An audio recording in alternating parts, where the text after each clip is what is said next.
جوزي شافني في اصعب منظر اي راجل يشوفه على مراته، وحاليا انا واقفه على الطلاق.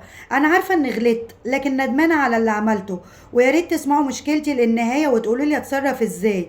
وقبل ما نبدا ما تنسوش كلنا في الكومنتات نصلي على النبي عليه الصلاه والسلام، وما تنساش تحط اللايك بتاعك الجميل. انا عندي 29 سنه، متجوزه من 8 سنين.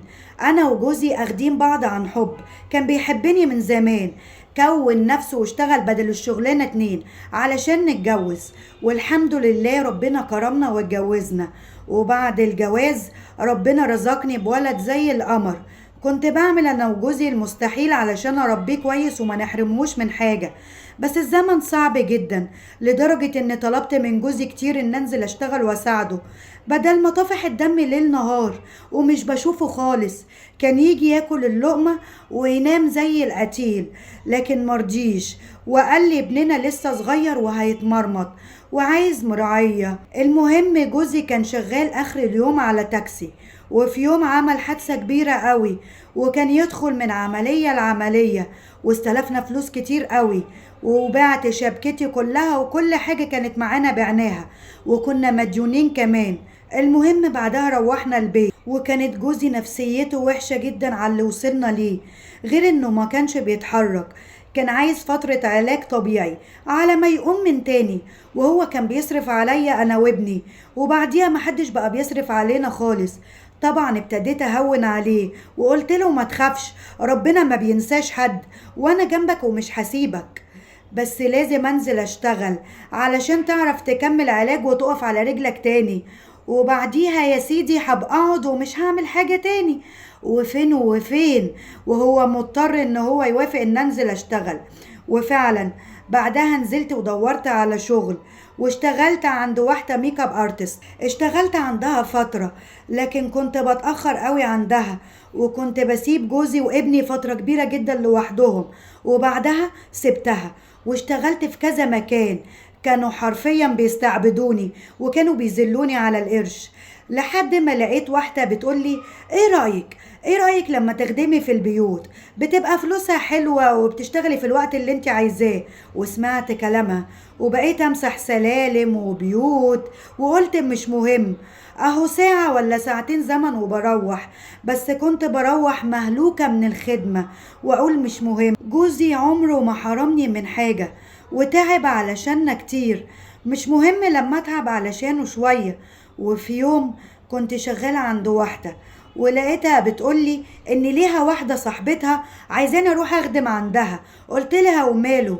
كانت ست هي وجوزها مبسوطين قوي، وكانت دايما تشيلني حاجات كتيرة جدا وانا ماشية، ودايما تقولي انا حبيتك لله في لله، واضح عليك انك غلبانة قوي، وكمان شاطرة جدا في عمايل البيت ونضيفة. كنت مبسوطة جدا وفرحانة قوي، وكنت اقول لها ربنا يكبر بخاطرك يا ست هانم، وكنت بابا فرحانة ان ربنا كرمني بالناس دي، وقلت الحمد لله. كنت اروح لجوزي وانا شايلة ومحملة ومعايا فلوس، كان يقول لي ايه ده كله، بس الصراحة ما كنتش بقوله ان انا بشتغل في البيوت، لانه كان هيزعل قوي ويتأثر نفسيا وهو مش ناقص. كنت بقول له ما انا قايله لك ان انا شغاله عند واحده في كوافير مشهوره وبيجي لها ناس كتير قوي وبتكسب كتير قوي، وكانت طبعا عارفه ظروفي فكانت بتديني ده كله. كان يقول لي ربنا يقدرني ويعوضك على تعبك ده كله. كنت اقول له ربنا يقومك بالسلامه، انت ياما برضو عملت علشان انا وابننا. وفي يوم وانا شغاله عند الست دي لقيت جوزها بيناديني وبيقول لي تعالي خدي عايزك في خدمه. قلت له امرني. قال لي انت هتنزلي هديكي حاجه، يعني هتلاقي واحد صاحبي مستنيني على اول الشارع، هتديله الحاجه دي وهو هيديكي حاجه بدلها، هاتيها وتعالي، اصل انا الصراحه جاي من الشغل تعبان ومش قادر انزل تاني. قلت له ماله فيها ايه، ونزلت وعملت زي ما قال لي بالظبط، وكل كام يوم يقول لي نفس الكلام، ولما كنت انفذ اللي يقول لي عليه كان يديني بعدها فلوس كتير قوي. كنت ببقى مبسوطة واقول له ربنا يكبر بخاطرك، ربنا يكرمك من كرمهم عليا، لدرجة ان انا ما عدتش بخدم عند حد غيرهم وخدت عليهم. وفي يوم لقيت برضو جوز الست اللي بشتغل عندها قال لي تعالي، واعمل نفس اللي هو بيقولي عليه ويديني الحاجة وانزل لصاحبه ده. بس اليوم ده كان في حاجة غريبة، لقيت صاحبه اللي مستنيه ده بيقولي تعالي ورايا وما تتكلميش كتير. انا خفت ومشيت وراه زي ما قالي. لقيته دخل في شارع ورا شارع وراح داخل بيت، واول ما دخل البيت قال لي ادخلي بسرعه، وراح فاتح باب الشقه ومدخلني. بقول له في ايه في ايه؟ لقيته بيقول لي هات الظرف اللي معاكي بسرعه، وراح مطلع الظرف ولقيته مطلع منه فلوس غريبه كده شكلها عمله تانية، والظرف اللي معاه كان مليان فلوس مصري، وراح حاططهم في كيس ورماهم على جنب. انا لقيت الباب بيخبط جامد، وساعتها انا كنت مرعوبة ومش عارفة ايه اللي بيحصل، وكنت متلجلجة. وطلع البوليس وقال له انت شغال في العملة واحنا مراقبينك، وراح ماسكني انا وهو.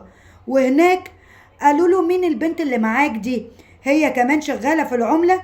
قال له لا انا مش شغال في العملة، وبعدين البنت دي انا على علاقة بيها وانا وهي بنحبوا بعض. قلت له ازاي يعني انا ما كنتش راح اديك الظرف؟ قال لي ظرف ايه، انت هتستهبلي ولا ايه؟ ونكر كل الكلام ده، وانا انهارت من العياط واتصلت على الست وجوزها علشان يجوا يقولوا الحقيقة. جم فعلا، لكن نكروا هما كمان كل حاجة، وقالوا ان واحدة غلبانة وبتيجي تشتغل عندنا، بس الصراحة تصرفاتها في الاخر كده ما كانتش عجبانة فمشيناها. فضلت الطم على وشي واقول لهم حرام عليكم، كلامكم ده هيوديني في داهية وهتطلق. وطبعا كل ده علشان يخرجوا من حوار تجار العملة، بس انا اللي رحت في الرجلين. الموضوع طبعا وصل لجوزي واهله واهلي، وبقى يضربوا كف على كف ويقولوا ازاي بنت الناس المحترمة تعمل كده. كل ده علشان الظروف اللي وصلوا ليها. وطلعت من الموضوع ده بكفالة وروحت لجوزي. جوزي ساعتها ما كانش بيبصلي ولا بيتكلم ومش مصدق اللي انا عملته. قال لي كنتي كل مرة تيجي واسألك الفلوس دي منين تقولي لي شغالة عند واحدة في كوافير مشهورة وعارفة ظروفي. انتي انسانة كدابة وخاينة وغير امينة بالمرة، لا عليا ولا على ابنك. وروحي الله يسهلك منك لله، وانا هطلقك لاني مش عايزك في حياتي تاني. واحلف لي اني بريئة وما عملتش اي حاجة.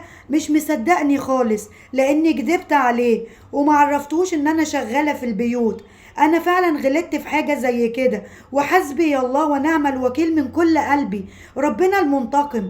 ومش عارفة اعمل ايه ولا اخلي جوزي يصدقني ازاي. وكل شوية يقول لي كل ده عشان نمت، كل ده علشان بقيت عاجز، تقومي ماشية مشي بطال عشان تجيب لنا فلوس. ليه يا هانم؟ كنت شفتيني في يوم مشيت مشي بطال علشان اكلك انت وابنك؟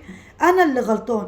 ونفسيته تعبت جدا وعايز يطلقني، وانا بجد مش عارفة اعمل ايه.